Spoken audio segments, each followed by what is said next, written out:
لولا أن هدانا الله لقد جاءت رسل ربنا بالحق والصلاة والسلام والتحية والإكرام على جميع الأنبياء والمرسلين خصوصا على خاتمهم أفضل النبيين سيد المرسلين رحمة للعالمين شفيع المذنبين جد الحسن والحسين سيدنا ومولانا أبي القاسم محمد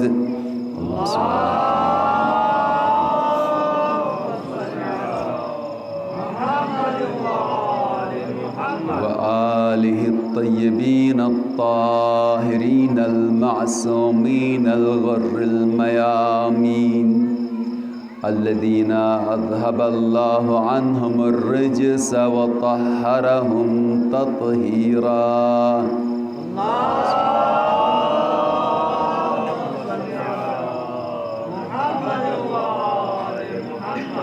لا سيما بقية الله التي لا تخلو من العترة الهادية صاحب العصر والزمان الذي يملأ الأرض قسطا وعدلا كما ملئت ظلما وجورا بهم نتولى ومن أعدائهم نتبرأ إلى الله واللعن الدائم على أعدائهم أجمعين من أول عداوتهم إلى لقاء يوم الدين. أما بعد قال الله تبارك وتعالى في كتابه المجيد وفرقانه الحميد بسم الله الرحمن الرحيم ذلك الذي يبشر الله عباده الذين آمنوا وعملوا الصالحات قل لا أسألكم عليه أجرا إلا المودة في القربى ومن يقترف حسنة نزد له فيها حسنا إن الله غفور شكور. صلوات بر محمد و آل محمد.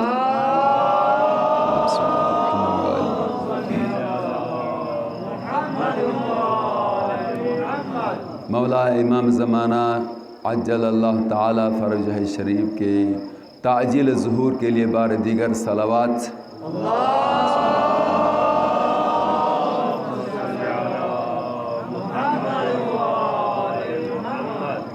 شیعیان آل محمد جہاں کہیں بھی مصروف اعضاء ہیں، جلوس کی شکل میں، مجالس کی شکل میں، ان کی حفاظت اور سلامتی کے لیے بلند تر صلوات.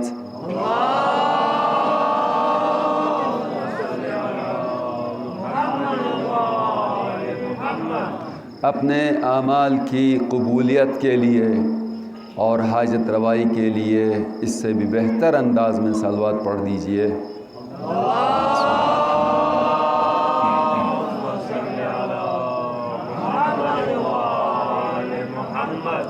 محترم سامعین، مودت اہل بیت اور اس کے تقاضے کے موضوع کے تحت ذیل میں مسلسل عرائض آپ کی سماعت کے لیے ہدیہ کیے جا رہے ہیں. حسب معمول آیت کا ترجمہ پیش کیا جاتا ہے کہ رب العزت کا ارشاد ہے ذَلِكَ الَّذِي يُبَشِّرُ اللَّهُ عِبَادَهُ الَّذِينَ آمَنُوا وَعَمِلُوا الصَّالِحَاتِ. یہ وہ چیز ہے جس کی بشارت اللہ اپنے ان بندوں کو دیتا ہے جو ایمان لائے ہیں اور نیک کام کرتے رہتے ہیں. قُلْ لَا أَسْأَلُكُمْ عَلَيْهِ أَجْرًا إِلَّا الْمَوَدَّةَ فِي الْقُرْبَى. اے حبیب ان سے کہہ دیجئے کہ میں تم سے کوئی اجر رسالت طلب نہیں کرتا مگر یہ کہ تم میرے اہل بیت سے، عطرت سے، قرابت داروں سے مودت رکھو. وَمَنْ يَقْتَرِفْ حَسَنَةً نَزِدْ لَهُ فِيهَا حُسْنًا. اور جو کوئی نیک کام کرے گا اس کی نیکی میں ہم اضافہ کرتے ہیں۔ ان اللہ غفور شکور، اور بے شک اللہ بخشنے والا اور شکر قبول کرنے والا ہے۔ عزیزان محترم،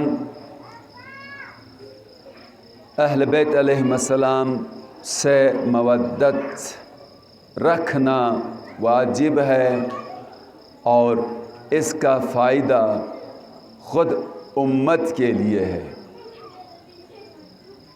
اسے امت کے کلمہ گو کے اہل بیت علیہم السلام سے مودت اور محبت رکھنے کے نتیجے میں محمد وآل محمد کو کوئی مادی معنوی فائدہ نہیں پہنچتا ہے، اس لیے کہ ان کے ہاں نہ مادی لحاظ سے دنیوی لحاظ سے کوئی کمی ہے، وہ تو عطا کرنے والے ہیں، وہ تو فقیروں کو نیاز مندوں کو نوازنے والے ہیں،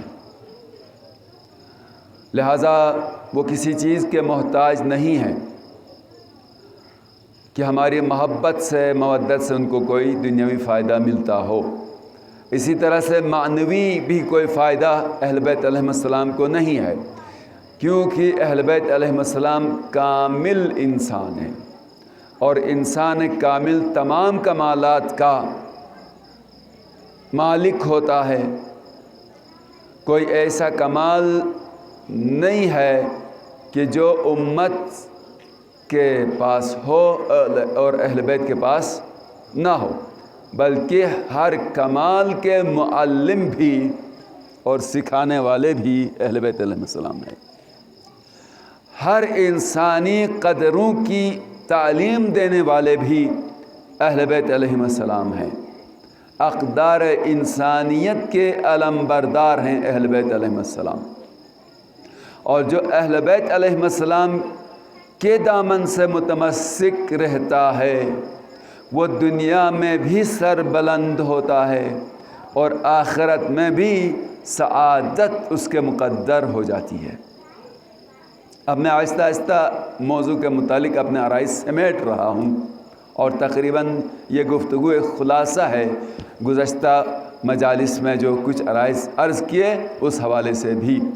تو اہل بیت علیہم السلام وہ ہیں کہ جو دنیا والوں کو انسانیت کا درس دیتے ہیں، کرامت انسانی کا درس دیتے ہیں، شرافت انسانی کی تعلیم دیتے ہیں، اور انسانوں کو صراط مستقیم کی جانب ہدایت فرماتے ہیں، اور جو بھی دامن اہل بیت علیہ السلام سے متمسک ہوا وہ سربلند ہوتا ہے۔ اس لیے کہ اہل بیت علیہ السلام دنیا و آخرت دونوں کے لحاظ سے ذریعہ نجات اور وسیلہ شفاعت ہیں۔ لہذا اگر کوئی انسان چاہتا ہے تو اہل بیت علیہ السلام سے مودت بھی رکھے اور سیرت اہل بیت علیہ السلام پر عمل بھی کرے۔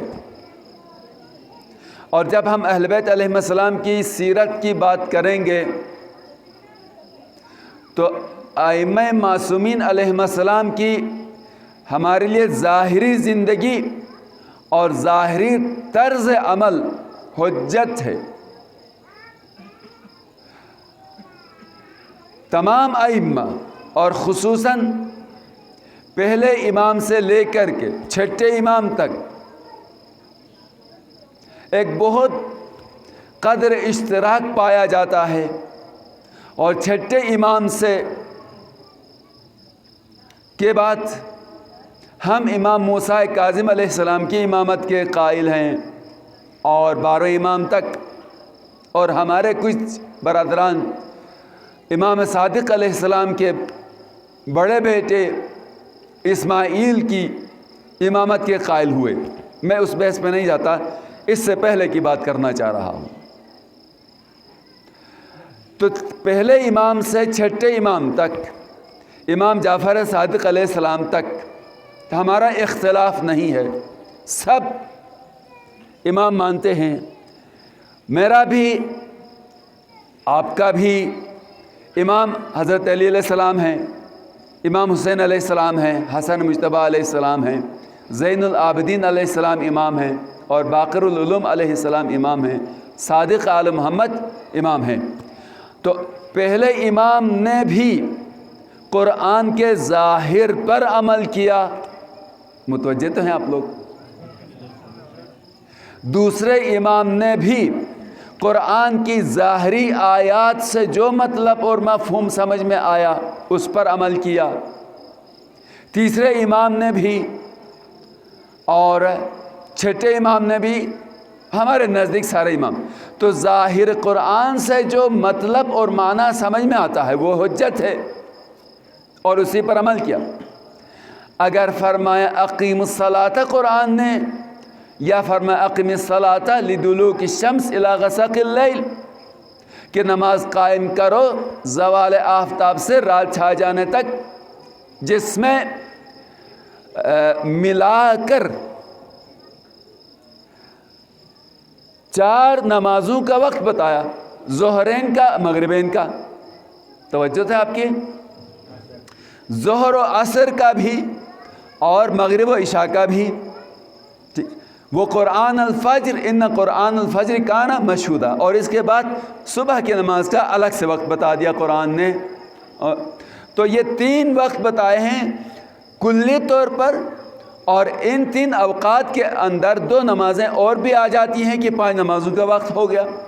ان الصلاۃ کانت علی المؤمنین کتابا موقوتا، کہ نماز مومنین کے اوپر وقت کے حساب سے واجب ہے۔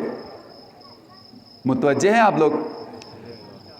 کہ ایسا نہیں ہے کہ آدمی اپنی مرضی سے نماز پڑھے، نہیں، انتظار کرنا پڑے گا، وقت نماز ہوا ہے تو نماز ہوگی، اور اگر نماز کا وقت نہیں ہوا تو نہیں ہوگی۔ تو بس جس طرح سے نماز کے پڑھنے کے اعتبار سے وقت کا انتظار کرتے ہیں، یہ کہاں سے لے لیا؟ یہ اسی آیت سے لے لیا، ان الصلاۃ کانت علی المؤمنین کتابا موقوتا، کہ نماز مومنین کے اوپر یعنی وقت کے حساب سے واجب ہو گئی ہے۔ تو یہاں پر ظاہر وقت کو لے لیا، تو اسی حساب سے اقیم الصلاۃ لدلوک الشمس یا اقیم الصلاۃ للذکری، نماز قائم کرو میری یاد کے لیے۔ تو نماز اللہ کی یاد ہے، جو شخص نماز پڑھتا ہے وہ خدا کی یاد کرتا ہے، خدا کو یاد کرتا ہے۔ اقیم الصلاۃ للذکری، نماز قائم کرو میری یاد کے لیے۔ اگر تم چاہتے ہو خدا کو یاد رکھو، خدا کو یاد کرنا ہے، تو نماز بہترین ذریعہ ہے اللہ کی یاد کے لیے۔ اب یہاں پر قرآن مجید کے ظاہر سے جو سمجھ میں آیا، رسول خدا نے عمل کر کے دکھایا، جیسے کہ فرمایا صلو کما رأیتمونی اصلی، یعنی نماز پڑھو جس طرح سے میں نماز پڑھتا ہوں۔ حدیث ہے صلو کما رأیتمونی اصلی، تم اس طرح نماز پڑھو جیسے میں نماز پڑھتا ہوں۔ تو جب تک بیت المقدس سے خانہ کعبہ کی جانب رخ کر کے نماز پڑھنے کا حکم نہیں ہوا تھا، اس وقت تک رسول خدا اور اس وقت کے مسلمان جو اسلام لائے تھے وہ سب بیت المقدس کی طرف رخ کر کے نماز پڑھتے تھے۔ اور حین نماز یعنی دوران نماز یا اثناء نماز میں حکم الہی آ جاتا ہے کہ تم اب فول وجہک شطر المسجد الحرام یا قد نرى تقلب وجهك في السماء فلنولینک شطر المسجد الحرام، متعدد آیتیں ہیں کہ اے رسول ہم نے آپ کو بار بار دیکھا کہ ہماری طرف چہرہ اٹھا کر تو دعا کرتا ہے، یہودیوں کے طعنے کے وجہ سے، کہ یہودی طعنہ دیتے ہیں کہ اگر اسلام تمہارا دین ہے، نیا دین ہے، تو پھر ہمارے قبلے کی طرف رخ کر کے کیوں نماز پڑھتے؟ رسول کو یہ گراں گزر رہا تھا، قد نرا تقلب وجهک فی السماء، ہم نے دیکھا کہ آپ اپنے چہرے کو آسمان کی طرف بلند کر رہے ہیں، فلنولینک شطر المسجد الحرام، ہم آپ کے چہرے کو مسجد حرام کے ایک سمت کی طرف موڑ دیں گے۔ اور نماز میں تھے رسول خدا صلی اللہ علیہ وسلم، دور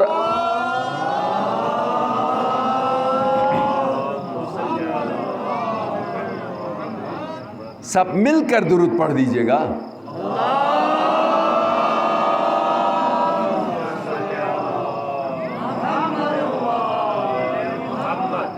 عین نماز کے دوران حکم ہوا کہ اپنے چہرے کو خانہ کعبہ کی طرف موڑ دے، اور بالکل اپوزٹ سائڈ میں خانہ کعبہ ہے۔ تو رسول مڑے، تو جو رسول پر کامل ایمان رکھتے تھے فوراً وہ بھی رسول کے ساتھ مڑے، اور ایسے میں بعض جو اپنی مرضی کی دخالتیں رکھتے تھے ان کو اعتراض ہونے لگا کہ یہ کیا مسئلہ ہوا۔ تو میں اس تمام بحثوں میں نہیں جاتا، میں سمیٹ کے جملے عرض کر رہا ہوں۔ میں یہ عرض کرنا چاہ رہا ہوں، یہ تمام آیتیں جو میں نے نماز کے بارے میں ذکر کی ہیں، اس میں نماز ظاہری نماز ہے، یعنی تکبیرۃ الاحرام سے لے کر قیام ہے تو رکوع ہے تو سجود ہے اور قبلہ ہے۔ شروع میں بیت المقدس، اور اس کے بعد جب حکم ہوا تو خانہ کعبہ کی جانب رخ کر کے نماز، یہ نماز ہے۔ لہذا ظاہر قرآن میں آیت جیسے ظاہری مطلب سمجھاتی ہے، بتاتی ہے، اس پر عمل واجب ہے۔ حج کے حوالے سے، زکوٰۃ کے حوالے سے، خمس کے حوالے سے، جہاد کے حوالے سے، تمام لحاظ سے قرآن ساری ملت مسلمہ کے پاس اس کا ظاہر حجت ہے، اور اس کے ظاہر پر عمل کیا جائے گا۔ جی اگر کوئی حکم نسخ ہو گیا ہے تو اس کے بعد وہ آیت منسوخ کے حکم پر عمل نہیں ہوگا، ناسخ کے اوپر عمل ہوگا۔ مثالیں دے رہا ہوں، پورے آپ متوجہ ہیں، آپ لوگ ایک فکر میں دے رہا ہوں، قرآن مجید کی طرف تدبر کی کے بارے میں بتا رہا ہوں۔ افلا یتدبرون القرآن ولو کان من عند غیر اللہ لوجدوا فیہ اختلافا کثیرا، کیا تم قرآن میں تدبر نہیں کرتے؟ اس لیے کہ اگر یہ قرآن کسی اور کی جانب سے نازل ہوا ہوتا تو لوجدوا فیہ اختلافا کثیرا، تو قرآن میں تم بہت اختلاف پاتے۔ بہت کا مطلب یہ نہیں ہے کہ قرآن میں تھوڑا سا اختلاف ہے، نہیں، قرآن میں کوئی اختلاف نہیں ہے۔ کسی اور کی طرف سے کسی اور کی کتاب ہوتی، انسان کی کتاب ہوتی، تو پھر اس میں بڑا اختلاف ہوتا۔ یہ اللہ کی جانب سے نازل کیا ہوا کلام ہے، لہٰذا اس میں کسی قسم کا کوئی اختلاف نہیں ہے۔ آیات کے آپس میں کوئی تصادم اور ٹکراؤ نہیں ہے، ساری آیات اللہ کی طرف سے، اور سب آیات یا اخلاقی حکم پر مشتمل ہیں، یا عقائد پر مشتمل ہیں، یا نبوتوں پر مشتمل ہیں، یا انبیاء کی تاریخ پر مشتمل ہیں، انبیاء کے واقعات پر مشتمل ہیں، یا قیامت کے متعلق آیات آئی ہیں، اس طرح سے عقائد کے متعلق آیات آئی ہیں، اور توحید کے متعلق آیات آئی ہیں، عقائد باطلہ کو باطل کرنے کے لحاظ سے آیتیں آئی ہیں، اس پر مشتمل ہے قرآن کریم۔ اور یہ ساری کتاب ابتدا سے آخر تک انسان ساز کتاب ہے، انسانوں کو بنانے کے لیے آئی ہے۔ چونکہ توجہ کیجیے گا، چونکہ انسانوں کے لیے آئی، لہٰذا انسانی عقلیں اس ظاہر کتاب سے جو سمجھتی ہیں وہ اس کے لیے حجت ہے، وہ اس کے لیے حجت ہے۔ آپ کیا کریں گے؟ ان فی خلق السماوات والارض لآیات للموقنین، زمین و آسمان کی خلقت میں یقین والوں کے لیے نشانیاں ہیں۔ یا آپ جو ہے، آپ میں سے شب نماز پڑھنے والے جو اٹھتے ہیں رات کو، آداب میں سے ہے کہ جب آپ اپنے گھر کے صحن میں نکلتے ہیں تو آسمان کی طرف نگاہ کیجئے، اور ان ستاروں کو دیکھنے کے بعد اس طرح کی آیتیں پڑھ لیجئے۔ تو بہرحال میں یہ عرض کر رہا ہوں کہ قرآن کریم ھذا بیان للناس، یہ لوگوں کے لیے بیان ہے۔ توجہ ہے آپ کی، یہ لوگوں کے لیے بیان ہے۔ اور لوگوں کے لیے بیان کس لحاظ سے ہوگا؟ لوگ کیا سمجھتے ہیں؟ آیت کا ظاہری معنی سمجھتے ہیں نا، آیت کے باطن کی طرف نہیں جاتے، آیت کا ظاہری معنی اور لوگوں کے لیے بیان ہے، تو آیت سے جو مفہوم سمجھ میں آ جاتا ہے وہی حجت ہے اور اسی پر عمل کرنا واجب ہے۔ تو رسول خدا صلی اللہ علیہ وآلہ وسلم نے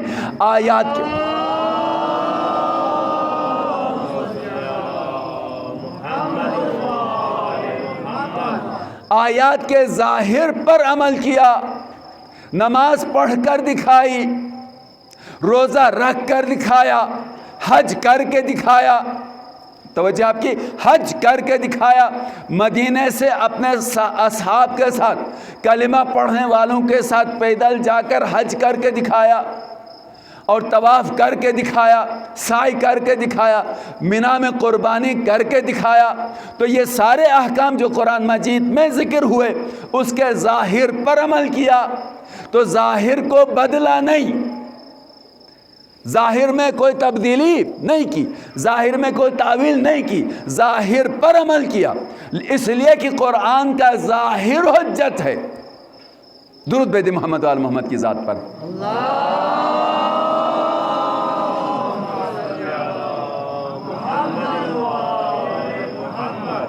اور اسی طرح سے مولائے متقیان نے ظاہر پر عمل کیا، حسن مجتبیٰ علیہ السلام نے ظاہر قرآن پر عمل کیا، نماز و روزہ زکوٰۃ سارے احکام، اور 25 مرتبہ حسن مجتبیٰ علیہ السلام پیدل حج کرنے گئے، تعویل نہیں کی، ظاہراً حج ہے۔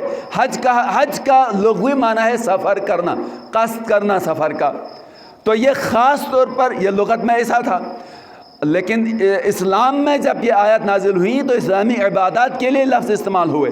مثلا صلاۃ جو ہے، صلاۃ دعا کو کہتے ہیں، لیکن اسلام نے اس لفظ صلاۃ کو دعا سے ہٹا کر نماز کے لیے استعمال کیا، جس میں نیت ہے، رکوع ہے، تکبیر، سجدہ ہے اور قیام ہے، ساری چیزیں، تشہد اور سلام ہے، اس کے لیے استعمال کیا صلاۃ۔ کیوں استعمال کیا؟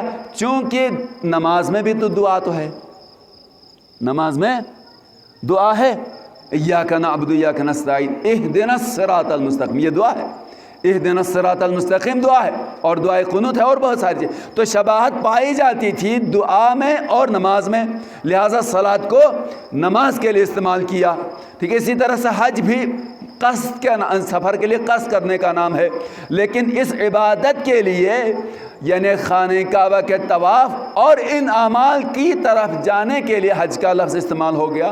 تو امام حسن مجتبیٰ علیہ السلام نے بھی 25 مرتبہ پیدل چل کر حج کیا، اسی طرح سے سارے ائمہ پیدل چل کر یا سواری میں جا کر حج کرتے رہے، تو اس میں کوئی تعویل نہیں کی، ظاہر احکام پر عمل کیا ہے، اس لیے کہ قرآن کا ظاہر ہے اور اہل بیت نے ظاہر پر عمل کر کے سمجھا دیا۔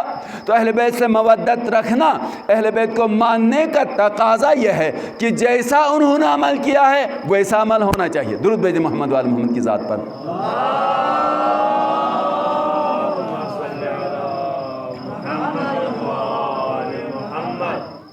جی ہاں، اب اس کے بعد بعض آیتیں کچھ ایسی ہیں کہ جو عقل سلیم کے ساتھ ٹکراتی ہیں، یعنی ہمارا جو عقیدہ ہے، مثلا خداوند متعال کے بارے میں آپ کا عقیدہ یہ ہے کہ خدا واحد ہے، لا شریک ہے۔ آج توجہ کر رہے ہیں، تھوڑا سا ایک اور رخ سے میں آج گفتگو کر رہا ہوں۔ خدا واحد و لا شریک ہے، یکتا ہے، اس کا کوئی شریک نہیں۔ اچھا، وہ لامکان ہے، کسی جگہ میں نہیں ہے، منزہ ہے کسی جگہ میں سما جانے سے، ٹھیک ہے نا۔ اچھا، وہ جسم نہیں رکھتا، اعضاء و جوارح نہیں رکھتا، درست ہے، آپ کے پاس دلیل ہے نا اس حوالے سے؟ بھائی خداوند متعال جسم کیوں نہیں رکھتا؟ آپ دلیل دیتے ہیں اس لیے کہ جسم رکھنا مخلوق کی علامت ہے اور خدا خالق ہے، جسم وہ رکھتا ہے جو مخلوق ہے، جو محدود ہے۔ ایک مخلوق ہونا اور دوسرا جسم رکھنا محدودیت کی علامت ہے، لمیٹیشن، اور خدا محدود نہیں ہے. آپ خدا کو محدود کر سکتے ہیں؟ مثلا کہہ سکتے ہیں کہ آسمان میں ہے. نہیں، تو آسمان میں ہے تو زمین میں نہیں ہے کیا؟ کہہ دیجئے زمین میں ہے تو کیا آسمان میں نہیں ہے؟ تو معلوم یہ ہوا کہ آپ جگہ معین نہیں کر سکتے خدا کے لیے کہ فلاں جگہ. نا، ہر جگہ ہے، ہر جگہ ہے. اور اس طرح نہیں جیسے کہ چیزیں ایک دوسرے کے قریب ہوتی ہیں. نہج البلاغہ مولانا متقیان کا پہلا خطبہ میں حوالہ دیتا ہوں، آپ پڑھیے گا. اس میں مولانا متقیان نے اسی توحید کے بارے میں بتایا ہے. تو پس خدا کے بارے میں ہم یہ کہتے ہیں کہ وہ جسم نہیں رکھتا، جسمانیت سے منزہ ہے. توجہ ہے آپ کی؟ اچھا، جاگ رہے ہو یا ایسے ہی انتظار میں ہو کہ کب ختم کرے تو ہم گھر چلے جائیں؟ مجھے کیسے ادھر آ جائیں.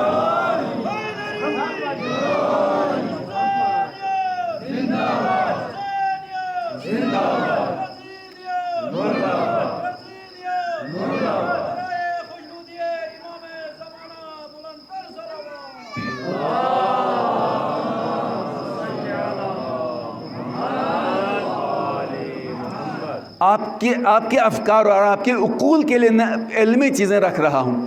اچھا، یہ تو آپ کے لیے واضح کر دیا اور آپ ہمارے ساتھ ہیں. آپ کے پاس دلیل عقلی ہے، آپ تقلید نہیں کرتے عقائد میں.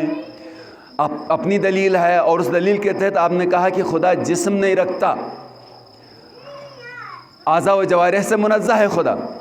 تو آیت تو کہتی ہے ید اللہ فوق ایدیہم، ید اللہ فوق ایدیہم، یا وجاء ربک والملک صفا صفا. ترجمہ کروں گا نا، ید اللہ فوق ایدیہم. سورہ فتح میں یہ آیت موجود ہے کہ جب مسلمان صلح حدیبیہ جس واقعے میں رونما ہوا ہے وہاں آئے اور اپنا ایلچی بھیجا، ان کے بارے میں افواہ آ گئی کہ قتل کر دیا گیا ہے. تو وہاں پر مسلمانوں کو غیرت آ گئی کہ ہمارے قاصد کو مارا، ہم جہاد کریں گے. ایسے میں رسول خدا صلی اللہ علیہ وسلم نے ان سے بیعت لی ہے. بیعت رضوان بھی کہتے ہیں اور بیعت شجرہ بھی کہتے ہیں، تحت الشجرہ. ٹھیک ہے، ایک درخت کے نیچے جب سب نے رسول خدا کے دست مبارک پر بیعت کی اور اس کے بعد آیت آئی ہے ید اللہ فوق ایدیہم. انہوں نے بیعت تو کی ہے آپ کی، لیکن ان سب سے اوپر، ان تمام ہاتھوں سے اوپر خدا کا ہاتھ ہے، ید اللہ، اللہ کا ہاتھ. ٹھیک ہے. دوسری آیت کا بھی ترجمہ وجاء ربک والملک صفا صفا، اور تیرا رب اور فرشتے آئے صف در صف، قطار در قطار، لائن در لائن. ٹھیک ہے. تو کیا پروردگار جس طرح سے فرشتے آئے اس طرح آئے گا محشر میں؟ مان سکتے ہیں آپ؟ فرشتہ خدا کی مخلوق ہے نا، آئے گا. لیکن خدا بھی اس طرح سے قطار میں یا سب سے پہلے آ جائے گا اس طرح جس طرح فرشتے آئے ہیں. ایک اور ایک آیت جو میں نے تلاوت کی، ید اللہ فوق ایدیہم، اللہ کا ہاتھ سب ہاتھوں سے بالاتر ہے، اونچا ہے. تو کیا خدا کا ہاتھ ہے؟ ابھی آپ نے کہا خدا جسم و جسمانیت سے منزہ ہے، اعضاء و جوارح نہیں رکھتا. کیا بولیں گے یہاں پر؟ ٹھیک ہے، آیت یہ کہہ رہی جی اس طرح کی آیتیں جو عقل کے ساتھ، عقل سلیم کے ساتھ، یعنی ہمارے پاس عقل سلیم کے تحت خدا کی وحدانیت پر، خدا کے اعضاء و جوارح سے منزہ ہونے پر اٹل دلیل ہے، دلیل قطعی موجود ہے. اس وجہ سے ہم کیا کرتے ہیں، اس آیت کی تعویل کرتے ہیں اور ید سے مراد یہ والا ہاتھ نہیں کہ جو انسان کا ہاتھ ہے، بلکہ یہاں پر ید سے مراد ایک کنائی معنی ہے. یعنی ید کس چیز کی علامت ہوتی ہے؟ طاقت کی، قدرت کی. متوجہ ہیں آپ؟ ید یعنی ہاتھ کس چیز کی علامت ہے؟ قدرت اور طاقت کی. بھائی جس کے پاس ہاتھ، جس کا ہاتھ ہے وہ کام کر سکتا ہے نا، وہ چیزیں اٹھا سکتا ہے، اپنی طاقت کا مظاہرہ کر سکتا ہے، اور جس کا ہاتھ نہیں ہے وہ نہیں کر سکتا. تو معلوم ہوا کہ یہاں پر ید سے مراد یہ والا ہاتھ نہیں ہے جو انسانوں کے ہیں. یہاں پہ ید سے، ید اللہ سے مراد قدرت خدا ہے. تم نے جمع بیعت کر کے اپنی قوت کا مظاہرہ کیا، لیکن اس سے بھی بالا تر قدرت خدا کی قدرت ہے. سمجھ آئی بات؟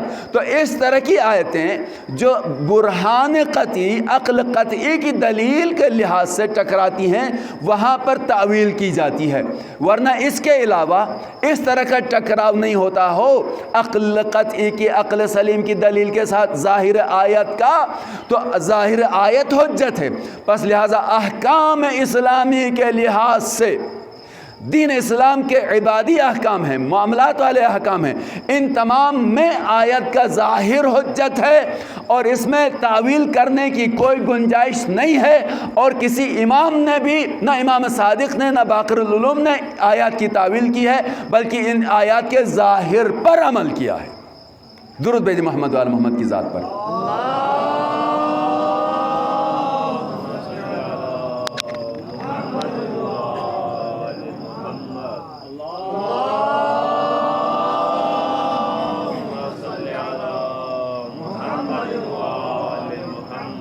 یوں سمجھایا اہل بیت علیہ السلام نے دین کو، قرآن کو، اور اسی لیے حکم ہے کہ تم اہل بیت سے متمسک رہو۔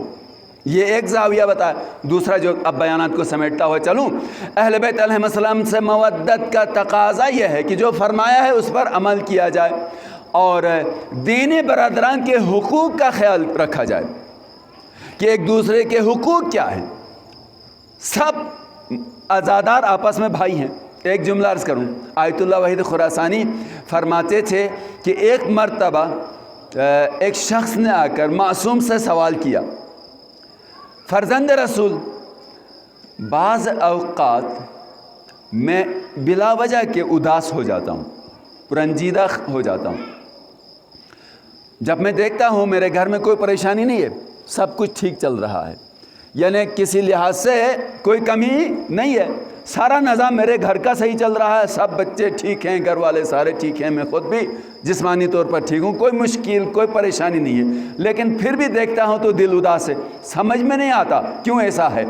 تو فرزند رسول نے فرمایا، معصوم نے فرمایا، جی تمہارا گھر ٹھیک ہے، لیکن دنیا کے کسی گوشہ کنار میں کسی مومن کو پریشانی لاحق ہوئی ہے، کوئی دکھ اس کو پہنچ رہا ہے، اس کا اثر تجھ پر ہو رہا ہے۔ یہ میرا جملہ نہیں ہے کہ آپ شک کرنے لگیں گے، یہ آیت اللہ وحید خراسانی نے درس میں یہ بیان کیا تھا، درس خارج میں، تو وہ تو